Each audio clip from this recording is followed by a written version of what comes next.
안녕하세요. 건국대학교 상경 논술의 기본적인 특징에 대해서 설명하기 위해서 이렇게 여러분들 앞에 섰습니다. 저는 아토즈 논술 서울대 대표 강사 신윤진이라고 합니다.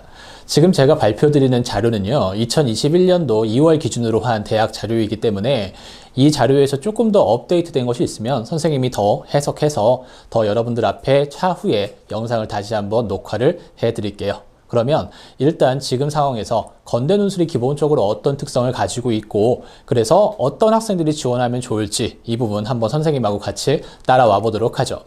자, 2022학년도에 나타나는 건국대학교 상경 논술은요, 2021년도 대비해서 인원이 하나도 줄어들지가 않았습니다. 이게 굉장히 중요한 특징이에요. 보통 다른 학교들 같은 경우에서는 논술 인원이 줄어든 학교들이 많은데 이 학교는 줄지는 않았어요.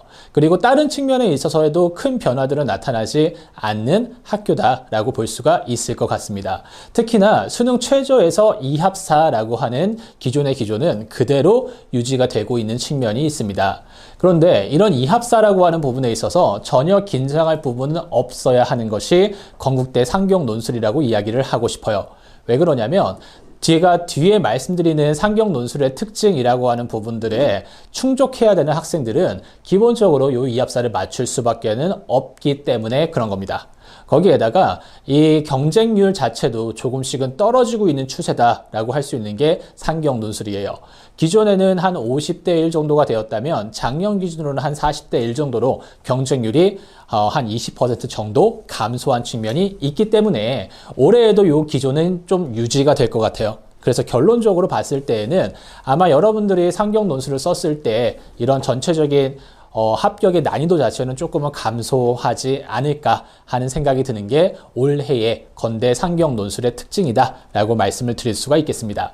거기에다가 상경 논술 같은 경우에서 논술 100%로 합격을 해요. 이런 측면으로 인해서 좀 내신이라든지 아니면은 학교에서의 출결 같은 경우가 조금은 불안한 학생들이 도전하기에 괜찮은 그런 논술 전형이 아닐까 하는 생각이 듭니다.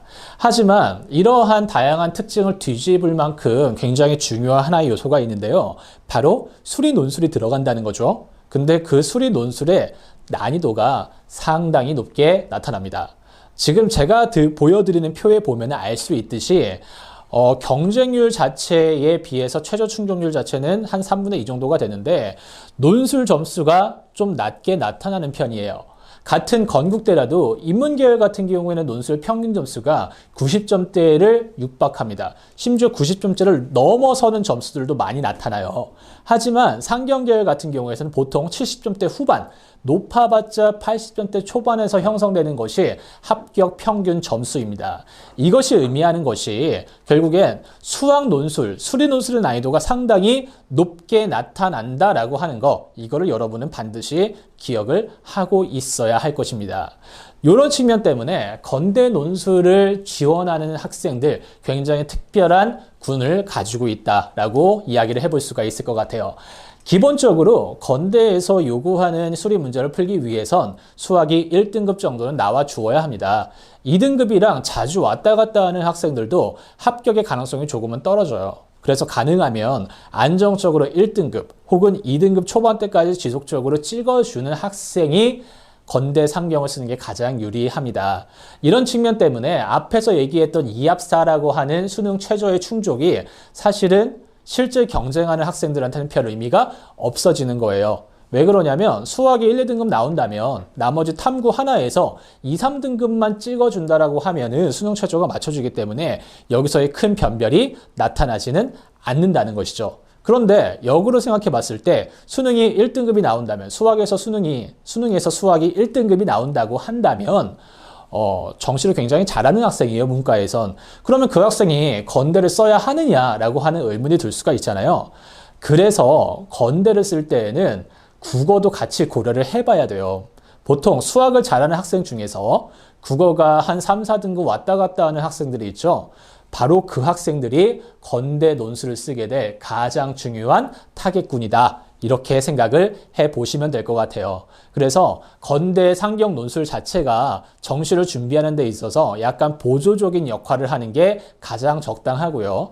그래서 수능 끝나고 난 다음에 요 학교의 논술을 보게 될 가능성이 커요. 지금의 상황에서는요. 그렇다면 수능을 보고 국어 성적이 잘 나왔다. 여기 안 가면 돼요. 논술 보러. 근데 수능을 봤는데 수학은 잘 나왔지만 국어가 3, 4등급으로 불안하다.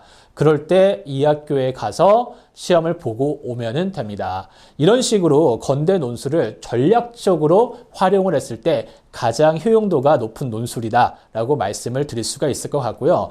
그렇기 때문에 본인의 지금의 수학 실력이 어떤지 그 부분에 대한 평가를 바탕으로서 건대 상경에 대한 고려를 함께 가져가는 것이 가장 중요한 지원 전략 중에 하나가 될 것 같아요. 선생님이 왜 이런 이야기를 하는지, 그리고 더 구체적으로 건대 논술의 특징들이 어떻게 되어 있는지 이런 것들은 후에 더 긴 영상을 통해서 더 구체적으로 풀어드리도록 할게요. 그럼 오늘은 여기까지 간략한 정보들을 전달을 해드리고요. 나머지 영상들 후에 다시 만나도록 하죠.